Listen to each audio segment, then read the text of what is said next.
Le Seigneur soit avec vous.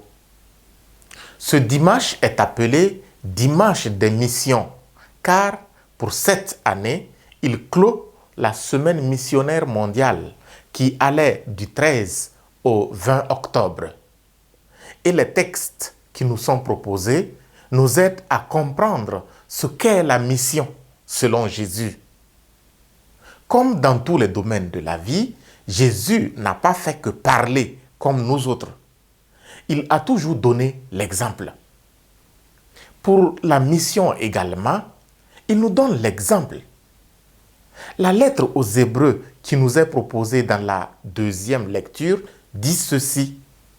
En effet, nous n'avons pas un grand prêtre incapable de compatir à nos faiblesses, mais un grand prêtre éprouvé en toutes choses à notre ressemblance, excepté le péché. Sa mission fut celle de compatir à nos faiblesses et d'accepter l'épreuve en toutes choses. En cela, il est bien semblable au serviteur souffrant dont parle Isaïe dans la première lecture. Le juste, mon serviteur, justifiera les multitudes. Il se chargera de leurs fautes. La mission de Jésus fut donc celle-ci. Non seulement de compatir à nos faiblesses, mais allant jusqu'à se charger de nos fautes. Quand il parle dans l'Évangile de la coupe à laquelle il boira, il parle justement du don total de sa vie pour accomplir cette mission-là. Malheureusement, ses disciples n'ont absolument rien compris. Jacques et Jean demandent des postes de gloire, tandis que les autres s'en indignent. Ils pensaient chacun, hélas, au gâteau à partager. Mais ils vont vite se détromper, car Jésus les remet à l'ordre. Ceux que l'on regarde comme chefs des nations les commandent en maître. Les grands leur font sentir leur pouvoir. Parmi vous, il ne doit pas en être ainsi. Celui qui veut devenir grand parmi vous sera votre serviteur.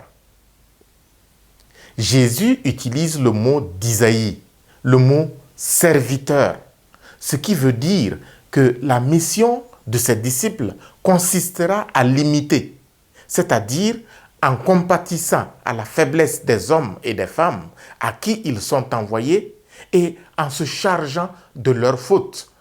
Et pourquoi pas en acceptant le sacrifice jusqu'au sang. Voilà notre mission à nous aujourd'hui. Nous, prêtres, évêques, religieux et religieuses, catéchistes titulaires et tout agent de la bonne nouvelle. Mais n'avons-nous pas besoin de faire introspection pour interroger notre mission, la manière dont nous faisons mission dans ce monde? Ne perdons-nous pas notre temps, comme Jacques et Jean, à lutter? Qui pour être pape? Qui pour être cardinal? Qui pour être évêque? Qui pour être curé? Qui pour être supérieur général? Etc. Une chose est certaine, tout pasteur qui cherche gloire et honneur n'agit pas au nom de Jésus, car la mission, selon Jésus, c'est de porter sur nous les peines de nos frères et sœurs accablés par la misère et la souffrance dans ce monde.